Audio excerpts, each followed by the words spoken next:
I'm here to speak about the end times and the rapture. We see where the disciples sat down with Yeshua in Luke and in Matthew, and they bring it up again in Thessalonians, First Thessalonians, where they give you a description of how we're going to go through a tribulation. The world, the Gentiles, everybody's going to go through a tribulation. There is no such thing as we're just going to disappear. That etymology of the pre-tribulation was made up by Darby 200 years ago. Just like the thing with the Holy Spirit. You cannot be of something and the Gentiles come up with something and everybody follows after it. Why? Because prophecy states that these people will forget who they are. There was going to be a great deception in the land. Yeshua said, all right, the Christ said, do not believe anybody if they say that they are a prophet. He was forewarning. Whoever says that they are a prophet of Yahweh, do not believe it. I'm the last one. This is what it is. Now, we see that with Muhammad, the Muslim religion, a lot of other religions that came up after. All right, we see false prophecies where people have been making false prophecies. There has to be a tribulation that is going to happen. Yeshua has used so many examples in the past. The 3 seeds that he threw and they fell. One fell upon the rock. So when the sun came out, they withered, dried up, and died. The second seed he threw on the rocks fell in between the cracks, but did not touch the soil. So when the sun came out, they burned. The second seed that he threw on the rocks fell, found fertile soil, planted roots, and they grew to be fruitful trees. What does that mean? You got the first seeds that fell upon the rock and burned. They just didn't believe in God, didn't care, with pagan worshipers and the whole 9 yards. They didn't care whatsoever. Then you have the lukewarm ones that fell in between the cracks, and they survived for a little bit until they couldn't get any water, and thus for withered away. All right, those are the lukewarm. Then you have the ones that found the fertile soil that believed. All right, and the Hebrews and the Gentiles that believed 100,000%. So where do we go from there? Thessalonians speaks about chapter 4, 15 through 17. Speaks about how he will be coming on the cloud and everybody will see him. Thus thou from the east to the west like lightning, he shall get the ones that are dead first, then come for us after. Now, how did all this fit in? It fits in because we'll see in Matthew 24, verse 21, for there shall be a great tribulation like none has never seen.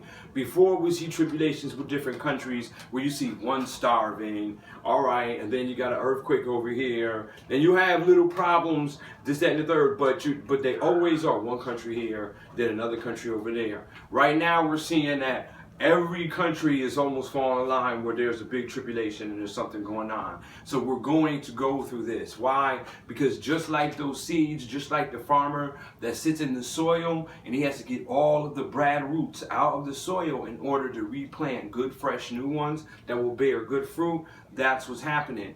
During this tribulation, the awakening is going to happen. There's going to be decision that is going to be made. You're going to have these people that you're going to have people that are going to be hateful toward who the Hebrew people are once they get awakened. So then they're just going to say, okay, you know what? We took God all up out of this. So God doesn't make a difference anymore. You know, it's just one God. You either accept this or else.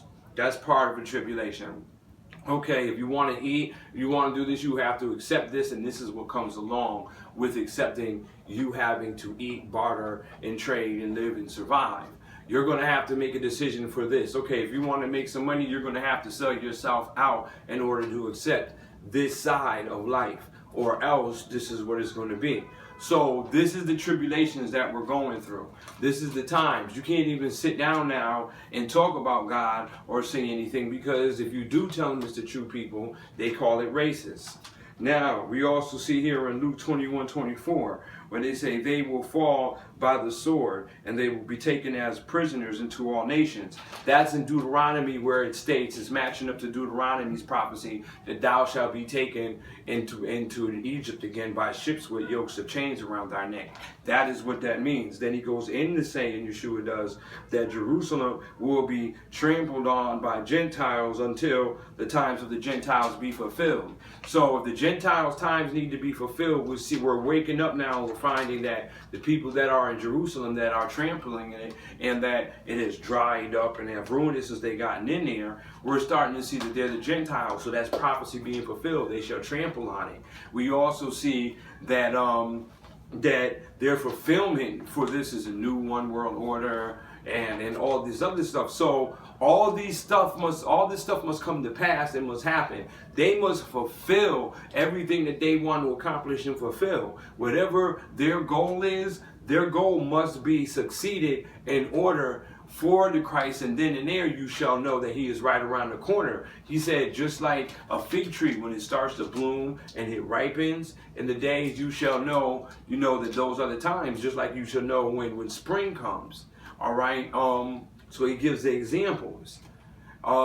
These are the things that are going to happen. Things are just going to get worse. It's not going to get better.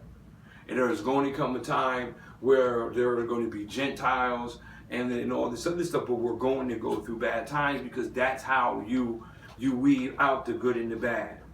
All right, if you leave, now I'm going to break down the etymology in a smaller portion for you. You sit down and you leave your purse or your wallet open with money in it. You want to see if somebody's going to steal.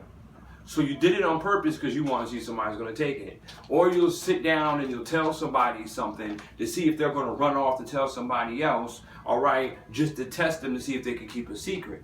So this is the same thing. A lot of this is a test, because that's how God is weaving out those who fall for the false religions, the false prophets. They get weaved out that way. Those who think that, hey, I got to fit into the social group, accept this, that, and the third, because I want to fit in. So I'm going to go ahead and lose all my characteristics and who I stand for, what I'm supposed to mean and stand for, just for this temporary time being. Boom, that's the lukewarm. So this right now is weaving out the bad roots from the good roots. That's what the tribulation does. Now, we do it to ourselves because of all of what's going on. And when you know the truth and you accept the truth and then you make that wrong decision, guess what? You just weaved yourself out either of a good promise or a bad promise. So the pre-tribulation thing and all this other stuff, it's not happening. We all have to go through something and make a decision on how we live now. All right? Because that is the weaving out. Now, is he going to come and swoop us away? Yeah, after that tribulation, right before all heck breaks loose, right then and there, when things have been so worse to the worst, then that's when he comes just like this. Why? Because man's going to destroy themselves by their wicked ways. Because these people are of the same ways that they have been for ages. It's just the technology and all that other stuff. So instead of the wars and destroying each other, there's going to happen a whole heck of a lot bigger and quicker with the technology.